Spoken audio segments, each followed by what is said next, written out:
படிங்க.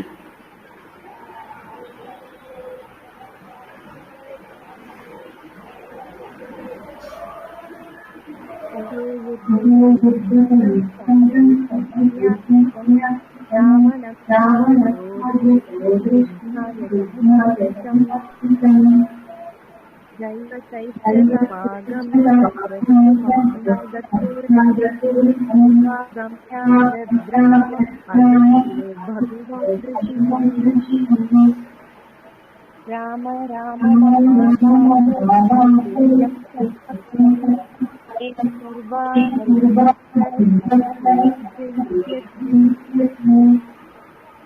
ஆதித்ய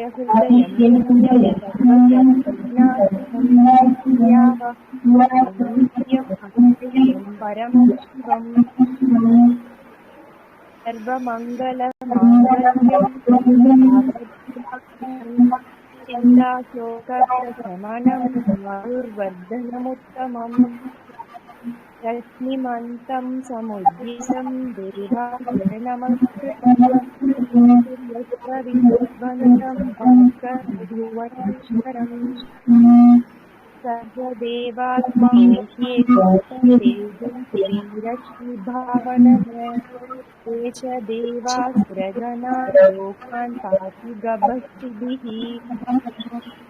च ब्रह्मा च विष्णुश्च शिवस्कन्दः प्रजापतिः महेन्द्रो धनदस्कालो यमः सोमो यपापतिः.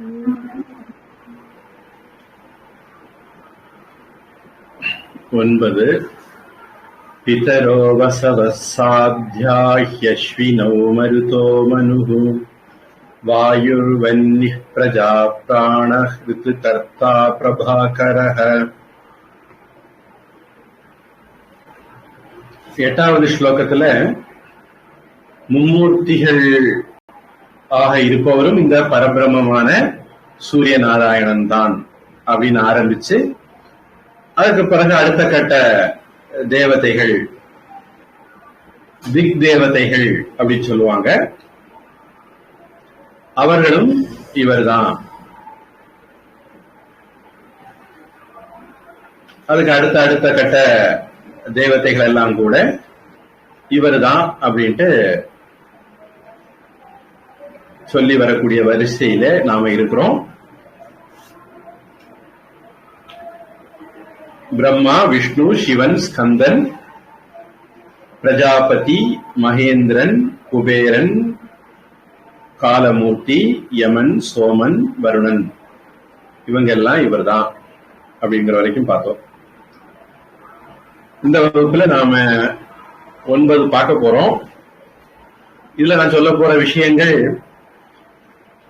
கொஞ்சம் கூடுதலா இருக்கலாம், கொஞ்சம் விலகி போற மாதிரி கூட சிலருக்கு படலாம். ஆனா நமக்கு தெரிய வேண்டிய விஷயமா இருக்குங்கிறதுனால பார்ப்போம்.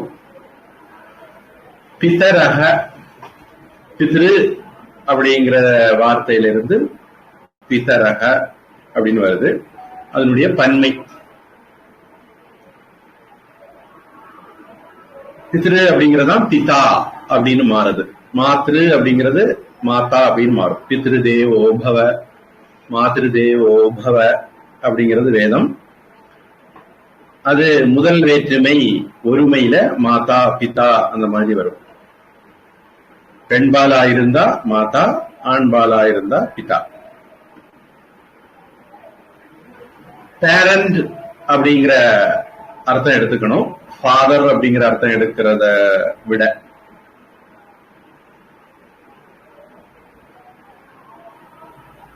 பிதரக அப்படிங்கிறது இந்த இடத்துல பித்ரு தேவதைகளை குறிக்குது.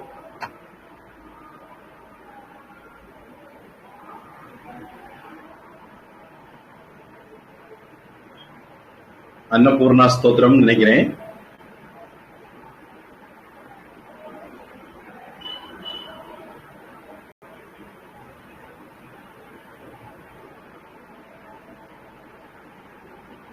ஜகத பிதரவு வந்தே பார்வதி பரமேஸ்வரவ். இல்ல, இது ரகுவம்சம். வாகர்த்தௌ இவ சம்பிருக்தௌ வாகர்த்த பிரதிபத்தையே ஜகதः பிதரௌ வந்தே பார்வதி பரமேஸ்வரௌ. சொல்லும் பொருளும் என நடமாடும் துணைவருடன் அப்படின்னு ஒரு அபிராமி அந்தாதி உண்டு. அது அநேகமா இதனுடைய தமிழ் மொழிபெயர்ப்புன்னு சொல்லலாம். ஒருவேளை காளிதாசர் முன்னாடி இருந்து அபிராமி பட்டர் பின்னாடி இருந்தா, இல்ல அபிராமி பட்டர் முன்னாடி இருந்து காளிதாசர் பின்னாடி இருந்தா காளிதாசர் அபிராமி பட்டரை காப்பி அடிச்சார்னு இருக்கலாம். ஒரு சொல்லையும் பொருளையும் எப்படி பிரிக்க முடியாதோ, வாக் அர்த்தௌ இவ சம்பிருக்தௌ அப்படி பின்னி பிணைஞ்சு இருக்கக்கூடிய வாகர்த்தௌ இவ சம்பிருக்தௌ வாகர்த்த பிரதிபத்தையே, சொல்லுக்கும் பொருளுக்கும் அதற்கு உண்டான பொருளையும் நான் உணர்ந்து கொள்வதற்காக ஜகதः பிதரௌ வந்தே, உலகத்துக்கு ஃபாதரா இருக்கக்கூடிய அப்படின்னு எடுக்கக்கூடாது, பிதரவுன்னு வார்த்தை பயன்படுத்தி இருக்கு. பிதரௌ பிதா பிதரௌ பிதரக, பிதரவுனா ரெண்டு பேரு அப்படின்னு அர்த்தம், ரெண்டு அப்பா அப்படின்னு டிரான்ஸ்லேட் பண்ணா இந்த அகாடமிஷியன்ஸ் இந்த வெள்ளக்காரங்க எல்லாம் இப்படிதான் மொழிபெயர்ப்பாங்க. ஒரு நூலை அல்லது ஒரு வார்த்தையை மொழிபெயர்க்கும் போது அதனுடைய விவக்ஷா சொல்ல வருகிற நோக்கம் என்னன்னு தெரிஞ்சு மொழிபெயர்க்கணுமே தவிர மதுரைக்கு மருவேனா குதிரைக்கு குருதன்னு பண்ணக்கூடாது, யானைக்கு அறம்னா குதிரைக்கு குர்ரம்னு சொல்லக்கூடாது. இங்க பிதரவு அப்படிங்கிறது பார்வதி பரமேஸ்வரன் ரெண்டு பேரையும் குறிக்குது.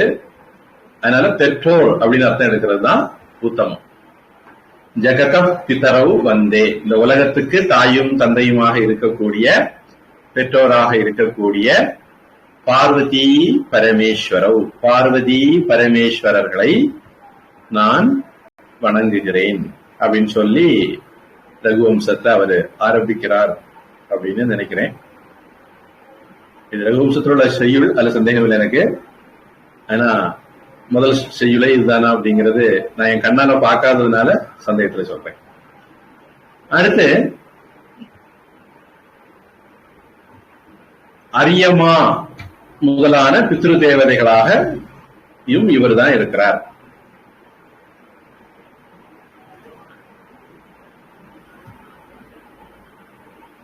அது எங்கிருந்து கண்டுபிடிக்கிறோம் அப்படின்னா, பகவத்கீதையில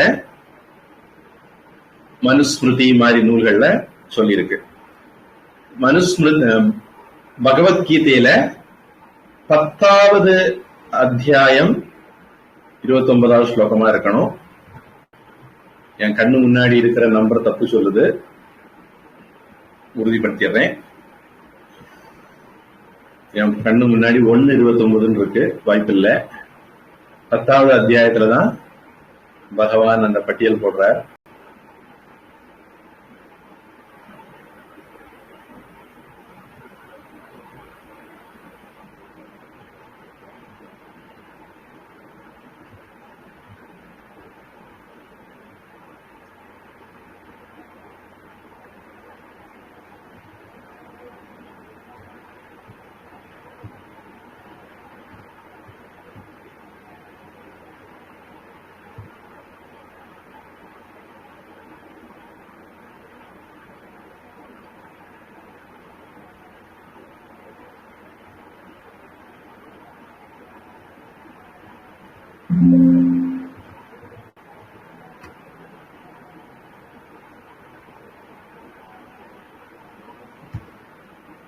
பத்து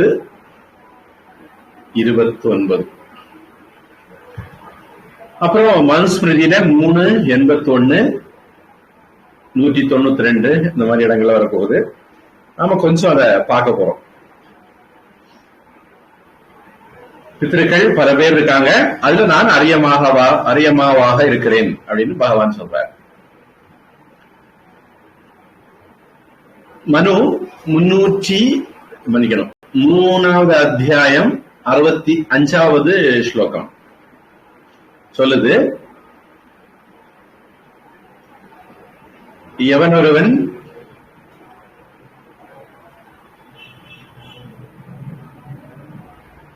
தகுதி இல்லாதவனுக்கு பூஜைகள் பண்ணி கொடுக்கிறானோ,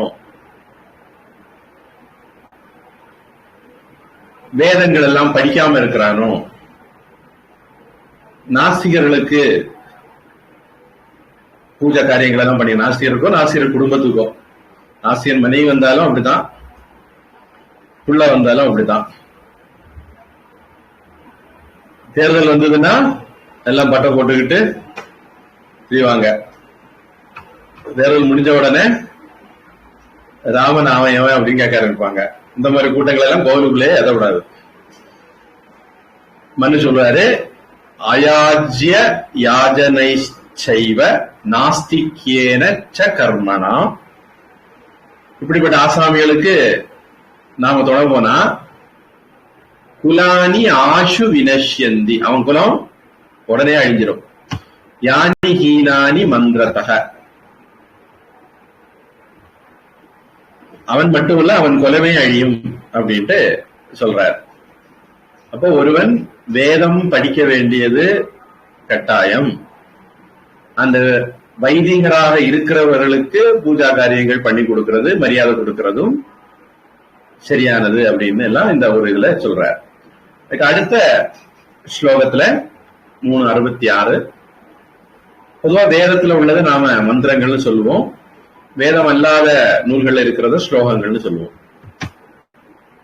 366ல மந்திரதஸ்து சமிருத்தானி குலானி அல்பதனான்யபி குலசங்கியாம்ச கச்சந்தி கர்ஷந்தி ச மகத்யஷக.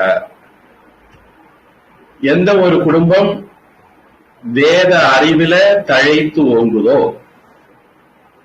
முறைப்படி வேதம் படிச்சாங்க, ஒரு வேதமும் படிக்கணுங்கிறது கட்டாயம், அவங்க 4 வேதமுமே படிச்சாங்க, படிச்சிருந்தது மட்டும் இல்ல எவ்வளவு பேருக்கு சொல்லிக் கொடுக்கணுமோ சொல்லிக் கொடுத்தாங்க, பிரச்சாரம் பண்ணாங்க, இப்படி எல்லாம் இருந்தாங்கன்னா அவங்களுடைய குடும்பத்துல பணத்துல வேணும்னா ஏழ்மை இருக்கலாம், ஆனால் வளத்துல அவர்கள் ஏழ்மையாக இருக்க மாட்டார்கள். மட்டுமில்ல, பெரியவர்களுடைய மரியாதை, கௌரவம், பொதுமக்கள் மத்தியில புகழ், இதெல்லாம் கிடைக்கும் அப்படின்னு மனு சொல்றார். இது ரெண்டும் ஒரு முன்னுரை மாதிரி நீங்க எடுத்துக்கங்க. நமக்கு தொடர்புள்ள விஷயம் அடுத்த ஸ்லோகத்துல வருது. 365, 66, 67 இது வருது. ஒரு முக்கியமான விஷயம் வருது, ஒவ்வொரு இல்லறத்தாரும் தெரிஞ்சிருக்க வேண்டிய விஷயம்.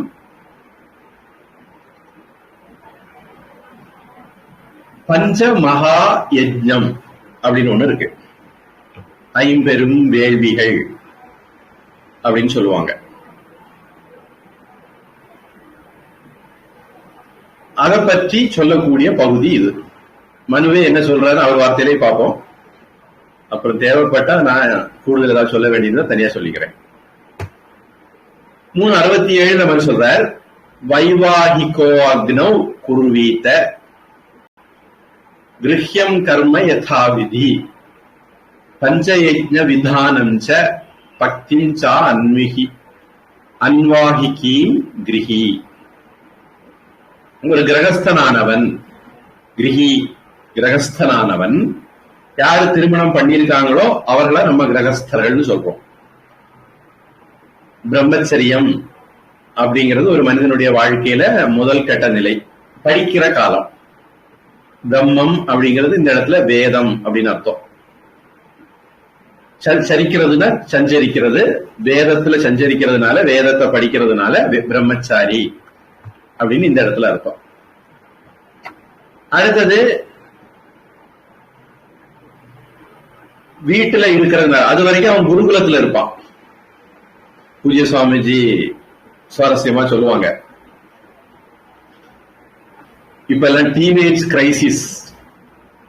நம்ம பிள்ளைகள் ஒரு 12, 13 வரைக்கும் நம்ம முந்தானையை பிடிச்சுக்கிட்டே நடக்கும், நம்ம கீழ்ச்ச கோட்டை தாண்டாது.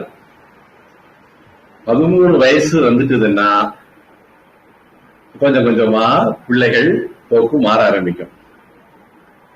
அவங்க அவங்களுடைய போக்குல போக ஆரம்பிப்பாங்க. மூக்கும் முடி வைப்போம் அப்படின்னு ஒரு சொல் வழக்கு இருக்கு கன்னியாகுமரி மாவட்டத்துல. தாந்தோண்டித்தரமா நடக்க ஆரம்பிப்பாங்க. நம்ம சொல்றது எதுவும் அவங்களுக்கு பிடிக்காது. இது ஒரு முக்கியமான பிரச்சனை. இன்றைய சமுதாயம் அதை எதிர்கொள்வது. பழைய காலத்துல இந்த மாதிரி ஒரு பிரச்சனையே கிடையாது. ஏன் அப்படின்னா 5-6 வயசு ஆச்சுதா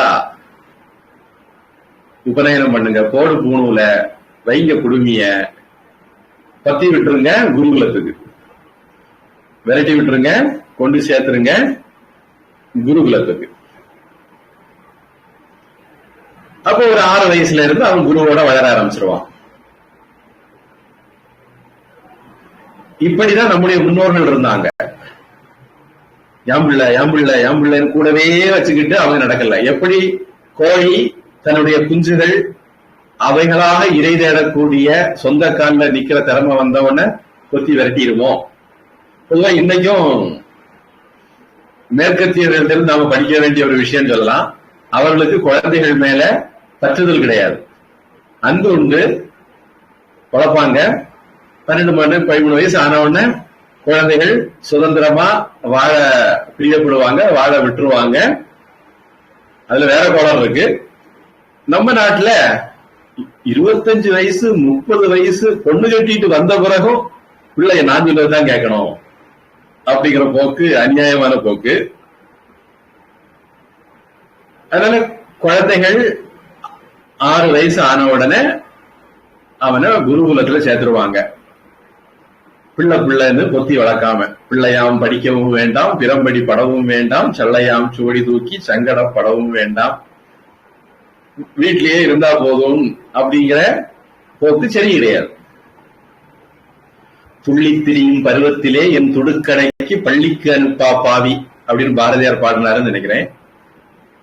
குழந்தைய அது பள்ளிக்கூடத்துக்கு போறது அடம்பிடிக்கதான் செய்யும். ஆனா பள்ளிக்கூடத்துக்கு நாம அனுப்பணும். ஆனா இந்த காலம் நாம என்ன பண்றோம், 1 வயசு 2 வயசுல அனுப்ப ஆரம்பிச்சிடும். அது ஒரு அநியாயம். பூஜை சாமி சொல்லுவாங்க, குழந்தைகளுடைய சைக்காலஜி அதனால பாதிக்கப்படும். 5-6 வயசு வரை குழந்தைகள் நம்ம கூடயே இருக்கணும். அதுல எவ்வளவு செல்ல வேணுமோ அது பெறணும். சுதந்திரமா அது வாழணும். ஜெயில பிடிச்சு அடைச்சு போட்ட மாதிரி அடைச்சு போடக்கூடாது. இன்னொரு ஸ்லோகமும் இருக்கு, பிள்ளை எப்படி வளர்க்கறது அப்படிங்கிறது. ராஜவத் பஞ்ச வருஷாணி, 5 வயசு வரைக்கும் பிள்ளைய ராஜா மாதிரி வளர்க்கணும். இல்லைன்னு சொல்லக்கூடாது, கெட்டதெல்லாம் கொடுக்கலாம், சுதந்திரமா வாழ விடணும். தச வருஷாணி தாடையே, அப்புறம் ஒரு 10 வருஷம், 5 + 10 15 வயசு வரை தேவைப்பட்டா அடிக்கணும். அங்க அடிக்கணும்னு சொல்லி இருக்கு, நாம புரிஞ்சுக்கிடணும். தேவைப்பட்டா நம்ம பிள்ளைய சரியா வளர்த்தா நம்ம சொன்னாலே பிள்ளை கேட்டுற போது அடிக்க வேண்டியது இல்லை. நம்ம பிள்ளை சரியா வளர்க்கலைன்னா அடிச்சாவது, அடிச்சுக்கிற உதவி அண்ணன் தம்பி செய்ய மாட்டான் அப்படிம்பாங்க. அடிச்சாவது திருத்திடணும் 15 வயசு வரை. பிராப்தே தூ ஷோடசே வருஷே, 16 வயசு வந்துட்டுதான் பிள்ளைக்கு, பிள்ளை பெரியவள் ஆயாச்சா, சடங்காயாச்சா.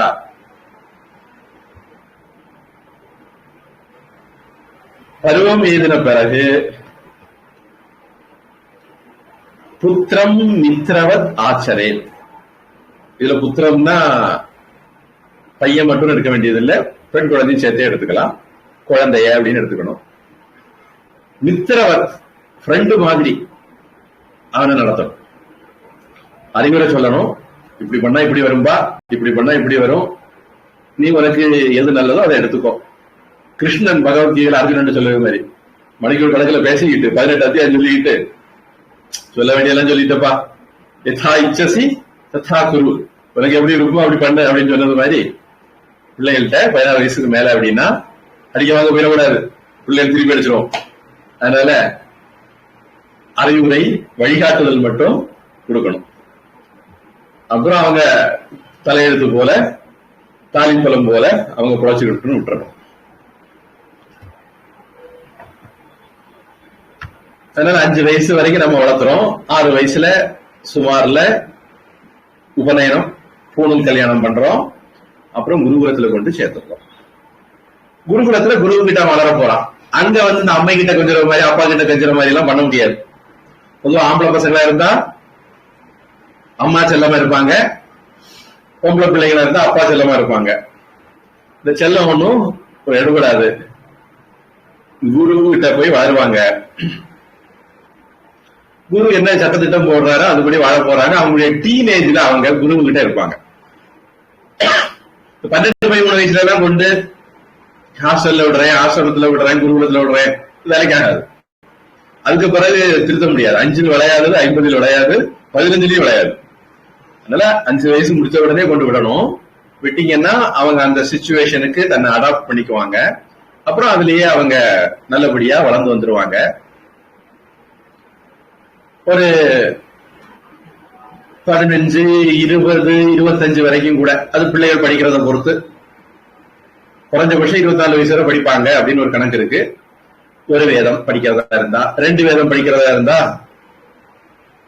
இன்னும் அதிகமா, 3 வேதம் படிக்கிறதா இருந்தா இன்னும் அதிகமா, 4 வேதமும் படிக்கிறதா இருந்தா 48 வயசு வரைக்கும் படிப்பாங்க அப்படின்னு ஒரு கணக்கு இருக்கு. அதுக்கு பிறகு அவங்க வீட்டுக்கு வருவாங்க. அப்போ முக்கியமா நமக்கு இதுல தேவை என்னன்னா, அவங்களுடைய டீனேஜ் சமயத்துல அவங்க அப்பா அம்மா கையில இருக்க மாட்டாங்க. அப்போ அவங்களால செல்லம் கொஞ்சவோ, எழுத்து பேசவோ, மிரட்டவோ, நான் இப்போ விஷத்தை குடிச்சிருவேன், செத்து போயிடுவேன் அப்படியெல்லாம் மிரட்டவோ ஒண்ணும் முடியாது. நல்லபடியா குழந்தைகள் வாழணும்னா குழந்தைகளை குருகுலத்துக்கு அனுப்பணும். குருகுலத்துக்கு அனுப்பணும்னா குருகுலம் ஒண்ணு இருக்கணும். குருகுலம் ஒண்ணு இருக்கணும்னா அதை நாம உருவாக்கணும். யார் குருகுலத்தை நடத்த தயாரா இருக்கிறாங்களோ அவர்களுக்கு நம்மாலான உதவிகளை பண்ணணும். பழைய காலத்துல ராஜா இருந்தார், பண்ணார். இல்லறத்தார்கள் பண்ணாங்க, குருகுலங்கள் நடந்தது. இன்னைக்கு இல்லறத்தார்கள் யாருமே அவங்களுடைய கடமையை செய்யறது இல்ல. ராஜாக்கள் எல்லாம் பிரதம மந்திரி, முதல் மந்திரி ஆயிட்டாங்க. அவங்களுக்கு அவங்க குடும்பத்துக்கு சொத்து சேர்க்கறதுக்கு நேரம் பத்தல. அதனால நம்முடைய கல்வி திட்டம் முழுக்க சீரழிஞ்சிட்டது மெக்காலி கல்வி திட்டத்தினால.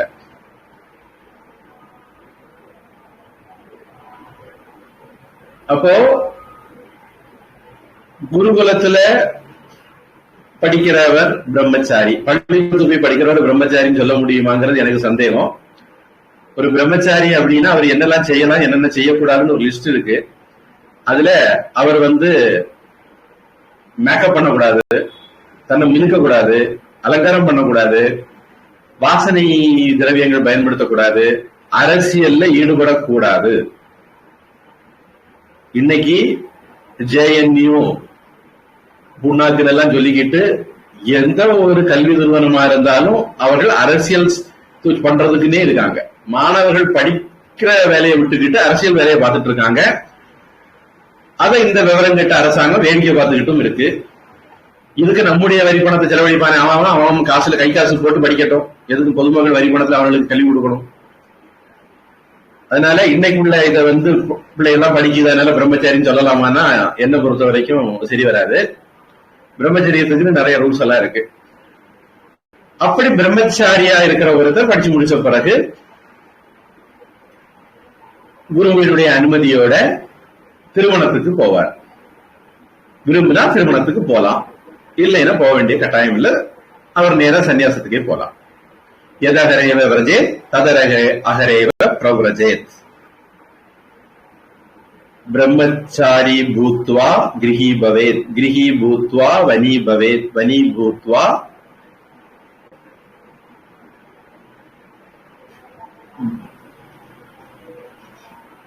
சன்னியாசி பவேத் அப்படிங்கிறது மாதிரி வேதம் சொல்லுது.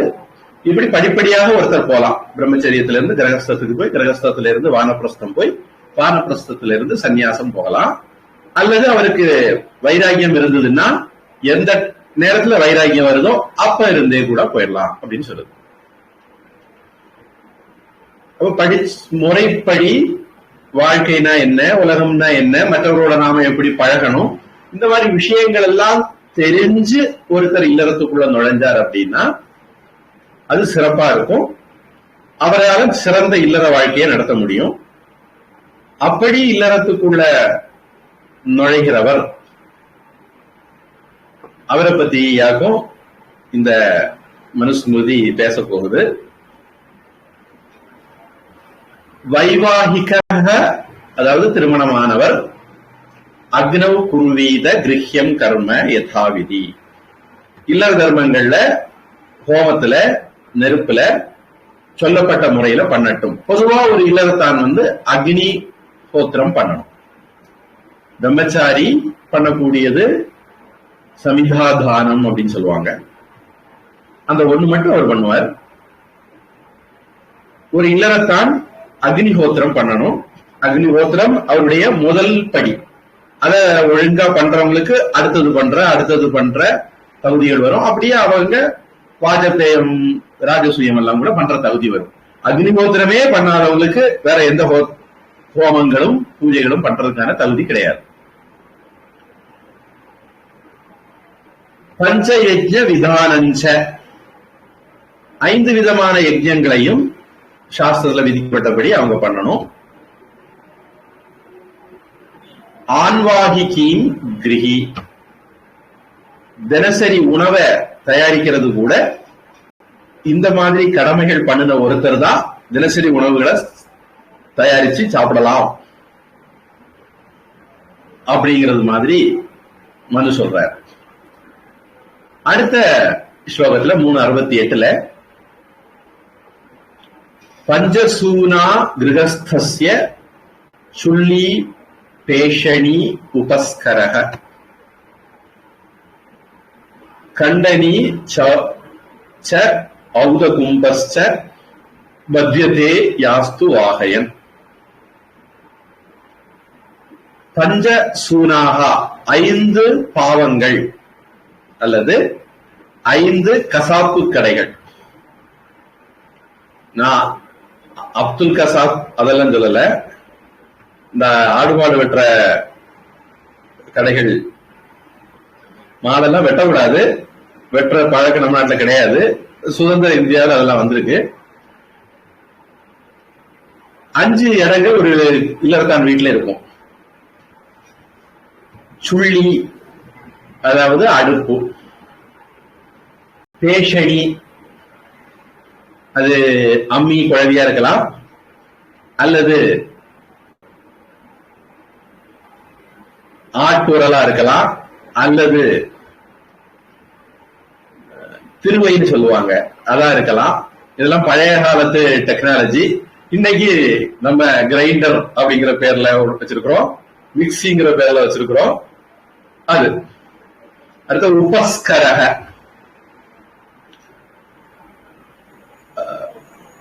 உரலும் உலக்கையும் அப்படின்னு எடுத்துக்கலாம். கண்டனி, மன்னிக்கணும், உபஸ்கரக அப்படிங்கிறது விளக்குமாறு, கண்டனி அப்படிங்கிறது உரலும் உலக்கையும். ஔத கும்பம் அப்படின்னா தண்ணீர் எடுக்கக்கூடிய பாத்திரங்கள். இந்த மாதிரி இடங்கள்ல உயிர் கொலை நடக்கலாம். இதுல பாதவேதம் இருக்கு. பகவத்கீதை பாஷ்யத்துல, கீதா பிரஸ்ல அந்த பாட்டபேதம் இருக்கு. வெட்டுறது, காய்கறி எல்லாம் வெட்டுவோமே, அதுவும் கூட சேர்ப்பாங்க. எப்படியானாலும் நாம அன்றாட வாழ்க்கையில இந்த மாதிரி விஷயங்களை பயன்படுத்துறோம். சமைக்கிறோம், அரைக்கிறோம், வெட்டுறோம், இடிக்கிறோம், தண்ணி சூடாக்குறோம். இந்த மாதிரி காரியங்கள் கூட்டி பெருக்கிறோம். கூட்டுறோமா பெருக்கிறோமா அப்படின்னு கேட்கக்கூடாது. சில பேர் கூட்டுறாங்க, சில பேர் பெருக்கிறாங்க.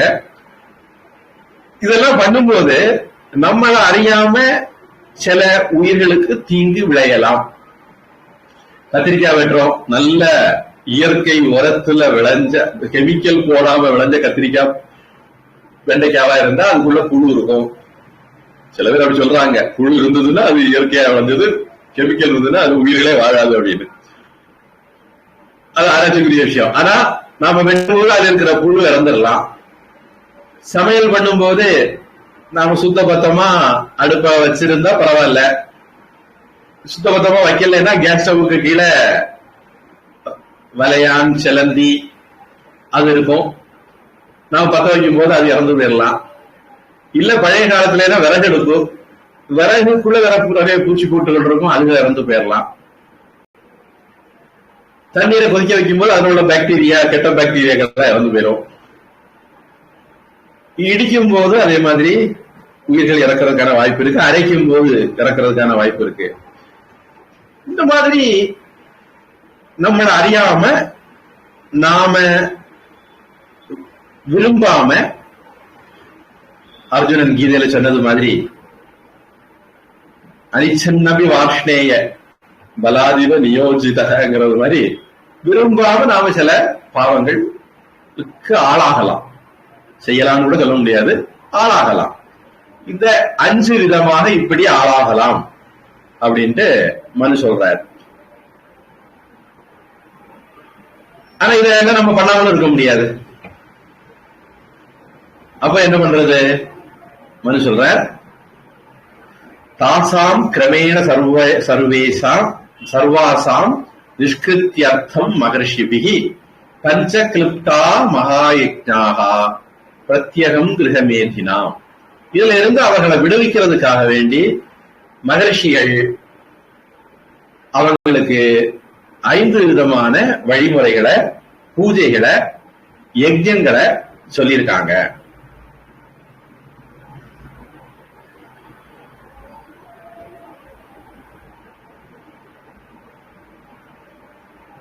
என்ன அப்படின்னா 3:70 சொல்லுது, அத்தியாபனம், படிக்கிறது, வேதங்களை படிக்கிறது. படிக்கிறது கற்க கசடர கல்கண்டு குமுதம் கற்றபின் விற்க பாதி விலக்கின்னு பெறக்கூடாது. வேதங்களை, சாஸ்திரங்களை படிக்கிறது, வேதங்கள், அதை ஒட்டி எழுதப்பட்ட இதிகாசங்கள், புராணங்கள், ஸ்மிருதிகள், கிரகிய சூத்திரங்கள், இந்த மாதிரிப்பட்ட நூல்களை படிக்கிறது. பிரம்ம யஜ்ஞக, இப்படி படிக்கிறதுக்கு பிரம்ம யஜ்ஞம் அப்படின்னு பேர். சில பேர் இத ரிஷி யஜ்ஞம் அப்படிங்கிற பேர்லயும் சொல்லுவாங்க. ரிஷிகளால எழுதப்பட்ட நூல்களை நம்ம படிக்கிறதுனால ரிஷி யஜ்ஞம்னு பேர். பிரம்மன்னா வேதம்னு ஒரு அர்த்தம் இருக்கு, அதனால பிரம்ம யஜ்ஞம்னு பேரு. இனி வேதம் கடவுளை பத்தி சொல்லி தருது, பிரம்மன்னா கடவுள்னு அர்த்தம் உண்டு, அதனாலையும் அது பிரம்ம யஜ்ஞம்னு பேரு. அல்லது யஜ்ஞங்கள்ல முதலானாவது முக்கியமானது. அப்ப தினமும் நாம ஏதோ ஒரு விஷயத்தை கத்துக்கணும். கத்துக்காம ஒரு நாள் கூட நம்முடைய நாள் போகக்கூடாது. ஏதோ ஒரு சாஸ்திரத்தை படிக்கணும். ஒரு ஸ்லோகம் சொல்லுது, ஷஷாக்கா உபனிஷத் கீதா விஷ்ணோர் நாம சகஸ்ரகம் ருத்ரம் ச பௌருஷம் சூக்தம் நித்தியம் ஆவர்த்தையே புதா. ஸ்வசாகா உபனிஷத், தன்னுடைய சொந்த கிளையான, தனக்கு விதிக்கப்பட்ட வேத பிரிவை ரிக்கேஜு சாமாதரணம் 4ல 1 படிக்கணும். ஆதிசங்கர் இருந்தார், அவருக்கு கிருஷ்ண யஜுர்வேதி, அதனால தைத்திரிய உபனிஷத் மாதிரிப்பட்டதெல்லாம் அவருக்கு வேதம். ஆதிசங்கருடைய பாஷ்யங்களை ரொம்ப தலை சிறந்ததுல 1 தைத்திரிய உபனிஷத் பாஷ்யம். எல்லாம் நல்லதுதான், அது கொஞ்சம் ஸ்பெஷல் வச்சுக்கோங்க. அடுத்தது, நாம டெய்லி சமைக்கிறோம், நல்லதான் சமைப்போம், சில நாட்கள் ரொம்ப நல்லா வந்துடும். அது மாதிரி கீதா, ஸ்ரீமத் பகவத்கீதா. கீதான்னு சொன்னா பல கீதைகள் இருந்தாலும் அது பகவத்கீதையை தான் குறிக்குது. ஸ்ரீமத் பகவத்கீதா அர்ஜுனனுக்கு கிருஷ்ணனுடைய உபதேசம். மகாபாரதத்தினுடைய ஒரு பகுதியா அது இருக்கு. அடுத்தது விஷ்ணோர் நாம சகஸ்ரகம், விஷ்ணு சகஸ்ர நாமம். இதுவும் மகாபாரதத்துல தான் வருது.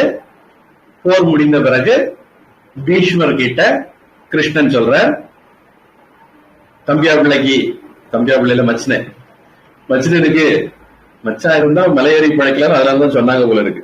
நமக்கு நல்லதெல்லாம் மச்சினன் செய்வான். கிருஷ்ணர் மச்சினனுக்கு விஷ்ணு சகஸ்ரநாமம் சொல்லிக் கொடுங்க அப்படின்னு பீஷ்மர்ட்ட சொல்ல, பீஷ்மர் சொல்லிக் கொடுத்தாருன்னு. பிறகு பீஷ்மர் சிவசகஸ்ரநாமத்தை சொல்லுங்கன்னு கேட்க, கிருஷ்ணர் சிவசகஸ்ரநாமத்தை சொல்லிக் கொடுத்தாருன்னு மகாபாரதம் போகுது.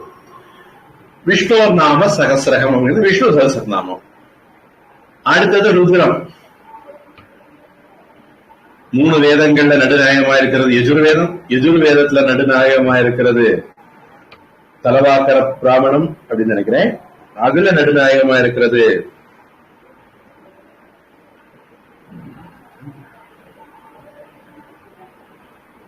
இப்ப டக்குன்னு பேரு ஞாபகம் இல்ல.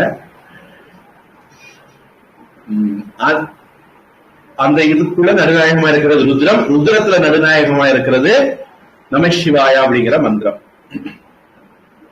அப்படி பெருமைக்குரிய அந்த ருத்ரத்தை படிக்கணும். 300 நாமங்கள் அதுல இருக்கும். அப்புறம் பௌருஷம் சூக்தம், புருஷ சூக்தம் அப்படின்னு ஒண்ணு இருக்கு, அது படிக்கணும். இப்படி குறைஞ்சபட்சம் இந்த 5 தினமும் ஒரு அறிவாளி நல்லவன் பெரியவன் படிக்கட்டும் அப்படின்னு சொல்லிட்டு ஒரு ஸ்லோகம் இருக்கு. அதனால நாம நம்மளால முடிஞ்ச அளவுக்கு தினமும் காலை மாலை படிக்கணும் சாஸ்திரங்களை. இது நாம செய்யக்கூடிய முதல் யஜ்ஞம். காசு பணம் ஒண்ணும் செலவில்லை, கொஞ்சம் நேரம் தான் நாம ஒதுக்கணும். பெரிய பலனை தரக்கூடிய முதல் யஜ்ஞம் இது. அடுத்தது பித்ரு யஜ்ஞஸ்து தர்ப்பணம். பித்ரு யஜ்ஞம் பத்தி சொல்றார். தர்ப்பணம் கொடுக்கிறது. ஆடி அமாவாசை தை அமாவாசை அந்த மாதிரி வருஷத்துக்கு 2 தடவையாவது கொடுக்கிற பழக்கம் எல்லார்கிட்டையும் இருக்கும்னு நினைக்கிறேன். பிராமணர்கள் கிட்ட இன்னும் நல்ல விதமான பழக்கம். அமாவாசை அன்னைக்கு தர்ப்பணம் கொடுக்காம அவங்க பச்சை தண்ணி கூட குடிக்க மாட்டாங்க, அதாவது சாப்பிட மாட்டாங்க. இதை நாம அவங்க கிட்ட இருந்து கத்துக்க வேண்டியது. இந்த மாதிரி நல்ல பழக்கங்கள் உள்ள பிராமணர்கள் மற்றவங்களுக்கு அதை கத்துக் கொடுக்கணும். நாம நமக்கு இந்த பிராமண நண்பர்கள் இருந்து அவங்க கிட்ட இந்த மாதிரி நல்ல விஷயங்களை கத்துக்கணும். இது பித்ரு யஜ்ஞம் சொல்லப்படுது. பொதுவாக நம்ம வீடுகளில் ஒரு பழக்கம் இருக்கலாம்னு நினைக்கிறேன். தினமும் நாம சமைச்சு முடிச்ச உடனே மதிய உணவை காகத்துக்கு கொஞ்சம் கொண்டு வைப்போம். அது ஒரு விதமான பித்ரு தர்ப்பணம் தான். பழைய காலத்தில் அப்படி ஒரு பழக்கம் இருந்தது, இப்போ அது இருக்குதான்னு தெரியாது.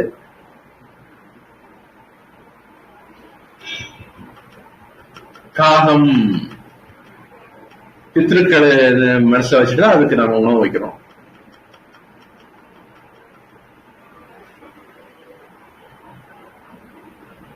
அடுத்தது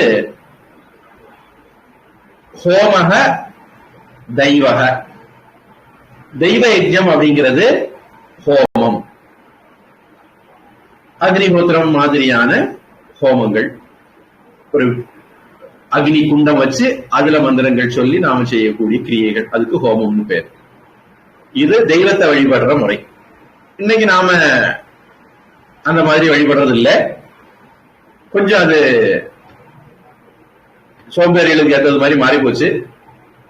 ஏன்னா நாம காலையில எழுமணும், குளிக்கணும், சந்தியாவந்தனம் பண்ணணும். சந்தியாவந்தனம் பண்ணாதவனுக்கு மற்ற ஹோமங்கள் பண்றதுக்கு அருகதை கிடையாது. நமக்கு பிள்ளையார் சுழியே தகராறு. அதனால அதெல்லாம் போயிட்டு இப்ப என்னன்னா கோவில் இருக்கும், கோவில்ல யாராவது ஒருத்தர் காலையில எழுப்பி வந்து பூஜை எல்லாம் பண்ணிட்டு இருப்பாரு. நம்ம போய் ஒரு எட்டி பார்த்துட்டு வந்துருவோம். பரவாயில்ல, அந்த அளவுக்காக இருக்க நல்லது. அல்லது சில பேர் வீட்டிலேயே சாமி வச்சு கும்பிடக்கூடும். அதுவும் தேவ யஜ்ஞத்துல சேர்த்துக்கிட வேண்டியதுதான். முட்டிய பட்சம் வைக்கவலு அப்படிம்பாங்க. அதாவது ரக்ஷைன்னு ஒண்ணு, ஒரு மோதிரம் மாதிரி ஒண்ணு ஹோமங்கள் எல்லாம் பண்ண முன்னாடி, பூஜைகள் பண்ண முன்னாடி போடுவாங்க எஜமானுக்கு. பவித்திரம் அப்படின்னு வார்த்தையில சொல்லுவாங்க. அந்த பவித்திரம் அல்லது மற்ற பூஜா விஷயங்களுக்கு கூட தர்ப்பை அப்படின்ட்டு ஒரு புல் உண்டு, அதை தான் பயன்படுத்தணும். ஒருவேளை அது இல்லைன்னா என்ன பண்றது, வைக்கோல வச்சாலும் பண்ணிக்கிட வேண்டியதா அப்படின்னு அந்த பழமொழி சொல்லுது. அதனால நாம அக்னிஹோத்திரம் அந்த மாதிரி ஹோமங்கள் எல்லாம் பண்ணக்கூடிய தகுதி நம்ம வளர்த்துக்கிற வரைக்கும் கோவில்ல போய் சாமியாவது கும்பிடுவோம். ஆனா மனு ஹோமக தேவக, ஹோமம் பண்றது தெய்வ யஜ்ஞம் அப்படிங்கிறாரு. பலி பௌத்தக, பலி கொடுக்கிறது பூத யஜ்ஞம். பலினோன்னா கசாப்பு பலி நினைச்சக்கூடாது. அந்த மோனியர் வில்லியம்ஸ், இந்த வெள்ளக்காரருக்கு கொஞ்சம் அறிவு கம்மி மட்டம், அதனால அவன் பலி சாக்ரிஃபைஸ் அப்படின்னு எழுதி வச்சிருப்பான். இதை படிச்சுக்கிட்டு அந்த முட்டாள் கூட்டம் அடுத்தது என்ன சொல்லுவோம் அப்படின்னா, புருஷ சுத்தத்துல இயேசு கிறிஸ்து தன்னையே பலியாக கொடுத்தாருன்னு எழுதி வச்சிருக்கு அப்படின்னு கதாநாயக ஆரம்பிச்சுவாங்க. அறவேக்காடுகள் இதை விட பெட்டரா சொல்லுவாங்கன்னு சொல்ல முடியாது.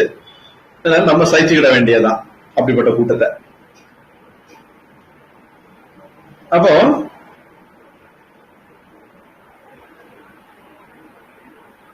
உயிர்களுக்கு காகத்துக்கு உணவு கொடுக்கறது சொன்னேன்.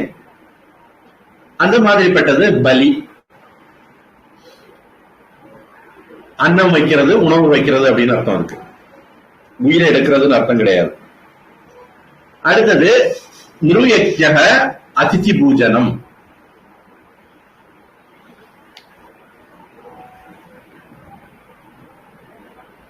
மனித யஜ்ஞம் அல்லது நர யஜ்ஞம் அல்லது மனுஷ யஜ்ஞம் அப்படின்னு எல்லாம் சொல்லப்படுது.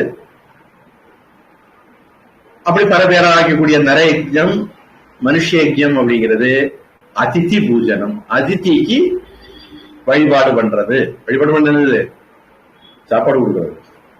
மணி அடிச்சுக்கிட்டு அனுப்பி விடக்கூடாது.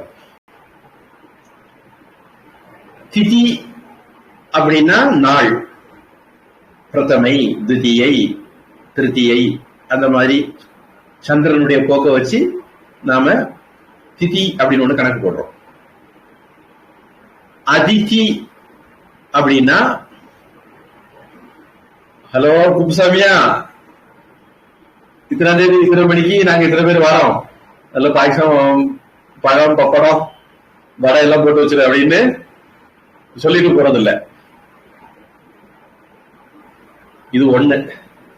அப்புறம் நாம பொதுவா ஏதாவது இன்னைக்கு ஏன் கிளாஸுக்கு வர முடியல, அது எங்க வீட்டுல விருந்து வந்துட்டாங்க அதனால கிளாஸுக்கு வர முடியல. விருந்துன்னா யாரு? மாமே, மச்சான், சொந்தக்காரங்க வர்றதுக்கு விருந்து அப்படின்னு சொன்ன தப்பு ஒண்ணும் இல்ல. விருந்துகளை பாக்குறது மாதிரி அவங்களை உபசரிச்சு அனுப்பலாம், தப்பு இல்ல. ஆனா முன்ன பின்ன தெரியாதவங்க கொடுக்கறதா விருந்து. மனுவுல இன்னொரு இடத்துல வருது, ஒரு ராத்திரிக்கு மேல தங்காதவங்க விருந்து அப்படின்னு சொல்றாரு. தமிழ்ல விருந்தும் மருந்தும் 3 நாள்னு இருக்கு. எப்படியானாலும் இதை இன்னும் கொஞ்சம் நம்ம பின்னணியோட புரிஞ்சுக்கிட முயற்சி பண்ணா, பிரம்மச்சாரி, வானப்பிரஸ்தன், கிரகஸ்தன், இந்த 3 பேருக்கும் உணவளிக்கிறதுக்கு அதிதி பூஜனம்னு பேரு. ஏன் அப்படி சொல்றேன்? இல்வாழ்வான் என்பான் இயல்புடைய மூவர்க்கும் நல்லாற்றின் நின்ற துணை அப்படிங்கிறது திருவள்ளுவர். இல்வாழ்க்கைங்கிற அதிகாரத்துல இல்வாழ்க்கை எப்படி வாழணும்னு சொல்லும் போது முதல் குறளே, ஒரு இல்லறத்தான் மற்ற 3 ஆசிரமத்தவர்களுக்கும் உதவியாக, ஆதாரமாக இருக்கணும் அப்படின்னு சொல்றாரு. அதனால இப்ப இந்த 370 இந்த ஸ்லோகம் மனுஸ்மிருதியில நமக்கு 5 யஜ்ஞங்களை பத்தின ஒரு சுருக்கமான விவரத்தை கொடுக்குது. 371 சொல்லுது,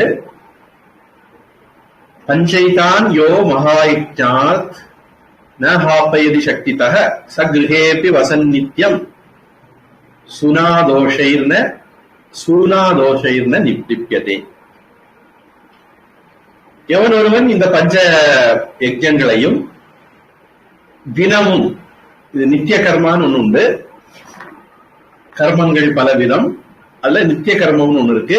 பகவத்கீதையில பல இடங்கள்ல விகிதம் கர்மன், அந்த மாதிரி வார்த்தைகள் எல்லாம் பகவான் பயன்படுத்துற நித்திய கர்மங்கிற வார்த்தையெல்லாம் பயன்படுத்துறார். இந்த பஞ்சமகாக்கியம்ங்கிறது நித்திய கர்மம், அதாவது தினசரி நீங்க பண்ணி இருந்திருக்கணும் அஞ்சையுமே. அப்போ சமைக்கும் போது ஒரு ஆளுக்கு கூட சாப்பாடு போடணும், ஒண்ணு கூப்பிட்டு பருத்தி கொடுத்துடணும், இல்ல போற வரவங்களை கூப்பிட்டு கொடுத்துடணும்.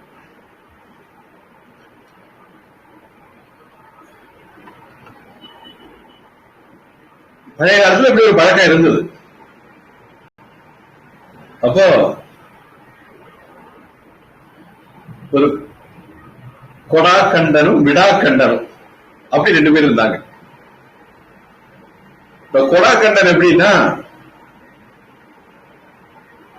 தினசரி சமைச்சு முடிச்ச உடனே சாப்பிடறதுக்கு முன்ன அது வரைக்கும் கதவை அடைச்சு வச்சிருப்பான். டக்குனு வந்து கதவை திறந்து கட்டி பார்த்துட்டு சாப்பாடுங்க அப்படின்னு அடைச்சிட்டு வந்து உள்ளதும் உட்காந்து சாப்பிடுவான். இதுவே அவனுக்கு ஒரு தொழிலா இருந்தது. விருந்துக்கு சாப்பாடு கொடுக்காமலேயே நாள் கடத்திட்டு இருந்தான். ஒரு கொடாக்கண்டன், இது கொடாக்கண்டன், ஒரு விடாக்கொண்டன் இத கவனிச்சுட்டான். என்ன பண்ணா ஒரு நாள் அவன் வீட்டுக்கு சோருக்கு பின்னாடி ஒளிச்சிருந்துகிட்டான். இவன் கதவை திறந்து வாயை திறந்தானே இல்லையோ டக்குனு அவன் முன்னாடி வந்து நின்று நான் இருக்கேன் அப்படின்ட்டான். இவனுக்கு வேற வழி இல்ல, சாப்பாடு கொடுக்கணும். அப்ப வீட்டு திண்ணையில, அந்த காலத்துல வீட்டுல திண்ணைன்னு ஒண்ணு இருக்கும். இந்த காலத்துல வீட்டுக்குள்ள நம்ம நாயை கட்டி போட்டிருப்போம், யாரும் உள்ள வரக்கூடாதுன்னு. அந்த காலத்துல வீட்டுக்கு முன்னாடி திண்ணைன்னு ஒண்ணு இருக்கும். யாரு வேணாலும் வரலாம், உட்காரலாம், படுக்கலாம், ராத்திரி ஓய்வு எடுத்துக்கிட்டு போகலாம். நம்ம சாப்பிடறதுக்கு முன்னாடி வந்து பார்ப்போம், திண்ணையில யாராவது இருந்தா அவங்களை கூப்பிட்டு உணவு கொடுத்து அவங்களுக்கும் கொடுத்து நாமளும் சாப்பிட்டு அனுப்புறது பழக்கம். மனசுல நாம எவ்வளவு பெரிய செல்வந்தர்களாக முற்காலத்துல இருந்திருக்கோம்னு பாருங்க. இன்மைங்கிறது உலகத்துல எப்பவுமே இருக்கும், ஆனா மனசுல எவ்வளவு பெரிய செல்வந்தர்களாக இருந்திருக்கிறோம்னு பாருங்க. இந்த காலத்துல வீட்டுல தின்ன வைக்கிற பழக்கமே போயிட்டது. கேட்டா திருட வரான் கொள்ளக்காரன் வரான்னு காரணம் சொல்லிடுவோம். இதெல்லாம் இல்லாட்டா திருட கொள்ளக்காரன் வராது மாதிரி. சரி, எப்படியானாலும் கொடாக்கண்டன் வீட்டுக்குள்ள போனா மனைவிட்டு சொன்னான், இன்னைக்கு மாட்டிக்கிட்டோம், ஒருத்தன் வந்து சாப்பாடு கொடுக்க சொல்லலாம், என்ன பண்றது அப்படின்னு. இந்த மனைவி ஒரு மந்திரி அவர் ஐடியா கொடுத்தா.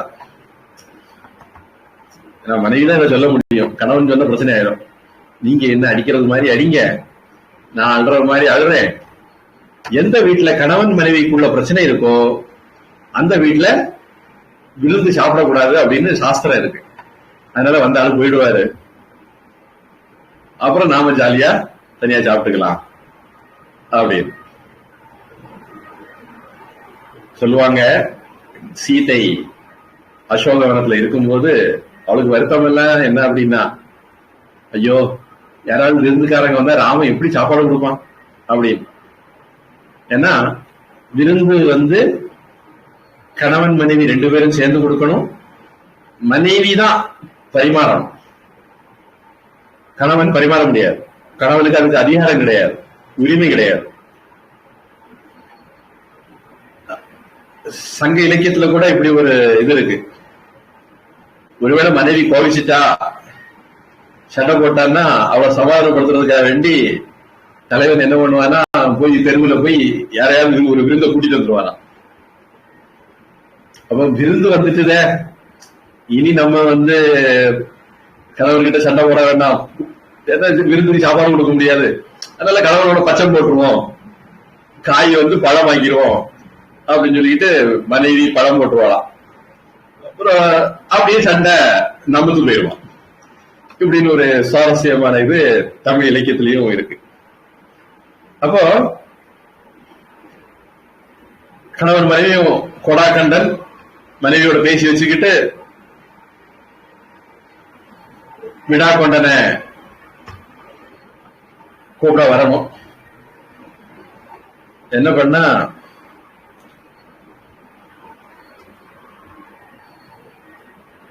ரெண்டு பேரும் உள்ளுக்குள்ள டிராமா போடுறாங்க.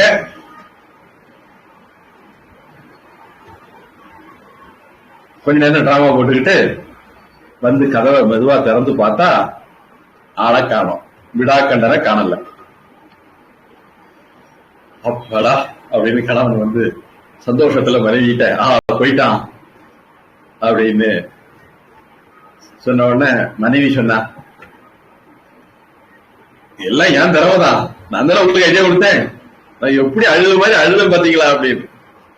அதனால கொடா கண்ணன் சொன்னான், நான் எப்படி அடிக்கிற மாதிரி அடிச்ச பாத்தியா, ஏன் திறமை அவ்வளவு என்ன மட்டமா அப்படின்னு. அப்போ வீட்டு பரன்ல இருந்து ஒரு சத்தம் கேட்டது, நான் போகிறது மாதிரி போனேன் அப்படின்ட்டு பரன்ல இருந்து கீழே குதிச்சாதான். உண்மையில அவன் போகல, சாத்தி இருந்த கதவை திறந்து உள்ள வந்து வீட்டுக்குள்ள ஒழிச்சு இருந்துக்கிட்டான். கிடைச்சது சாப்பாடு போட வேண்டி வந்தது அப்படின்னு இந்த கதை. இது வந்து ஒரு விதிவிலக்கான சம்பவம். ஆனா பொதுவா நம்முடைய கலாச்சாரத்துல நாம இந்த கடமையில இருந்து யஜ்ஞத்தில இருந்து தவறுறது இல்ல, ஒரு பெரிய வழிபாடு மாதிரியே தினசரி நாம பண்ணிட்டு இருந்திருக்கிறோம். அதனால மனு சொல்ற, யார் இத பண்றாங்களோ அவங்களுக்கு இந்த 5 விதமான பாவங்களாலும் பற்றப்படுவதில்லை, பாதிக்கப்படுவதில்லை அப்படின்ட்டு சொல்றார். அடுத்தது 72ல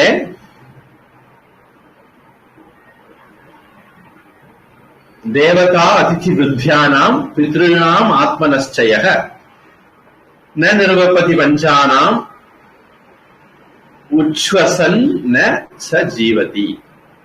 விவேகானந்த சாமி சொல்லுவார், பிறர்க்கென வாழ்பவர்களே வாழ்பவர்கள், மற்றவர்கள் நடைபடங்களுக்கு சமமானவர்கள் அப்படின்னு. சுயநலமாக வாழக்கூடியவன் இருந்தும் செத்தது மாதிரி அப்படின்னு. அது மாதிரி மனு சொல்றார். இதுல இருந்தா விவேகானந்த சாமி அந்த கருத்தை எடுத்திருப்பாரு என்னமோ. யார் ஒருவன் தேவதைகளுக்கு, அதிதிக்கு, தன்னுடைய பணியாளர்களுக்கு, இந்த இடத்துல கொஞ்சம் கவனம் வேணும், நான் எதனாலும் சொல்றேன், பணியாளர்களுக்கு, பித்ருக்களுக்கு, அப்புறம் தன்னுடைய குடும்பத்துக்கு, உற்றார் உறவினர்களுக்கு, எல்லாருக்கும் உணவளிக்காம, மனுஸ்மிருதியிலே ஒரு இடத்துல வருது, ஒரு இல்லறத்தான் எல்லாரையும் சாப்பிட வச்சுக்கிட்டு கடைசியாக மிச்சம் மீதி இருந்தா தான் உட்கார்ந்து சாப்பிடணும் அப்படின்னு இதே மனுஸ்மிருதியில வருது. மனுஸ்மிருதியை பத்தி நிறைய பொய் பிரச்சாரங்கள், ஏமாற்று வேலைகள் எல்லாம் நடக்கு. உண்மையான மனுஸ்மிருதியுடைய முகம் இதுதான். அப்போ இப்படி ஒருத்தன் பண்ணலேனா அவன் பணத்துக்கு சமானம் அப்படிங்கிறது மாதிரி மனுஸ்மிருதி சொல்லுது. இதுல பிருத்தியானான்னு ஒரு வார்த்தை இருக்கு, தாசகன் ஒரு வார்த்தை இருக்கு, பிருத்தியகன் ஒரு வார்த்தை இருக்கு. பிருத்தியகனா பரதி, இது பிருத்தியக, பராமரிக்கப்படுவதால காப்பாற்றப்படுவதால அவனுக்கு பிருத்தியன்னு பெயர். அதாவது அந்த காலத்துல 2 விதமான முறை இருந்திருக்கணும். காசு கொடுத்து வேலை வாங்குறவங்க ஒரு கூட்டம், இன்னொருத்தங்க நம்ம வீட்டுக்கு விசுவாசமா நம்மோடய வாழ்வாங்க. இப்போ நம்முடைய வயல்ல அறுவடை ஆகும் போது நாம அவங்களுக்கு ஒரு பங்கு கொடுத்துடுவோம். நம்ம வீட்டுல நல்ல துணி எடுக்கும் போது அவங்களுக்கு நாம துணி எடுத்துடுவோம். அவங்க வீட்டுல ஒரு கல்யாணம்னா அதுக்கான எல்லா செலவையும் நாமளே பார்த்துக்குவோம். அவங்களுக்கு வீட்டுல ஒழுக்குன்னா நாம அதை சரி பண்ணி கொடுப்போம். அதாவது நம்முடைய உறவினர்கள் கிடையாது, ரத்த பந்தம் கிடையாது, ஆனா நமக்காக உழைக்கிறவர்கள். இப்படிப்பட்டவங்களுக்கு பிருத்தியகன் பேரு. பரதி அப்படிங்கிற வார்த்தையிலிருந்து அது வருது. நம்மால பேணி காப்பாற்றப்படுபவர்கள். இது ஒரு கூட்டம் இருந்திருக்கு. நீ அதுக்கப்புறம் கூலிக்கு மாரடிக்கிறது, அது தாசர்கள் வார்த்தையால மனுஸ்மிருதியில குறிப்பிடப்படுது. ஒரு வித்தியாசம் இருக்கிறது நம்ம ஞாபகம் வச்சுக்கணும். இங்க சொல்லப்படுறது நம்முடைய பணியாளர்கள், சேவகர்கள்னு வேணா சொல்லலாம்.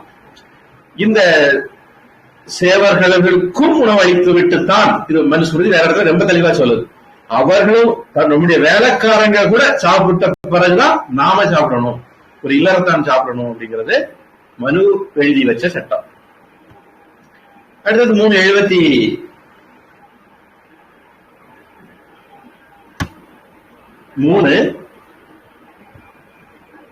இந்த பஞ்சமகா யுத்தத்துக்கு பிரபலமான பெயர்கள் நம்ம சொன்னோம், வேற விதமான பெயர்களும் இருக்கு அப்படிங்கிறத மனு சொல்ற. அது ஒருவேளை நாம அடுத்த வகுப்புல அந்த விஷயத்தை தொடரலாம்.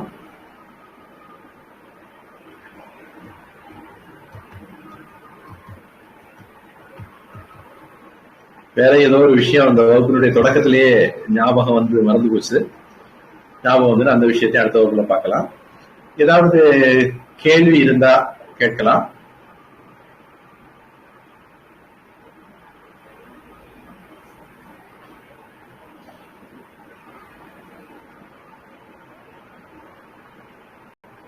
பித்ருக்கள் சொல்லுங்க. நன்றி குருஜி, நல்லா இருந்தது கிளாஸ், நிறைய விஷயம் தெரிஞ்சுக்கிட்டோம். விஷயம் முடியல, பித்ருக்கள் நாம பாக்குற விஷயம், அதுல பித்ரு யஜ்ஞம் அப்படிங்கிற ஒரு விஷயத்த பாத்துருக்கிறோம். இனி இந்த பித்ருக்கள்னா யாரு அப்படிங்கறத நம்ம பார்க்கணும். அது இந்த பஞ்சமகா யஜ்ஞத்துக்கு இருக்கிற வேற பேரை பார்த்துட்டு அப்புறம் நாம பித்ருக்கள்னா யாரு அப்படிங்கிற விவரத்துக்கு போவோம். எல்லாமே மனுஸ்மிருதியில இருந்து நம்ம பார்க்க போறோம். தொடர்ந்து அடுத்த வகுப்புல பார்ப்போம். பிரார்த்தனை. ஓம் வான்முகில் வழாது பெய்க, மலிவளஞ்சுரக்க, மன்னன் போன்முறை அரசு செய்க, குறைவிலாது உயிர்கள் வாழ்க, நான்மறை அறங்கள் ஓங்க, நற்றவம் வேள்வி மல்க, மேன்மைக்குள் சைவ நீதி விளங்குக உலகமெல்லாம். வாழ்க அந்தணர் வானவரானினம், வீக தன்புனல் வேந்தனும் ஓங்குக, ஆழ்க தீயதெல்லாம் அரண் நாமமே சூழ்க, வையகமும் துயர் தீர்கவே. ஹரிஹி ஓம் தத் சத். சர்வம் பிரம்மார்ப்பணமஸ்து. ஸ்ரீ கிருஷ்ணார்ப்பணமஸ்து.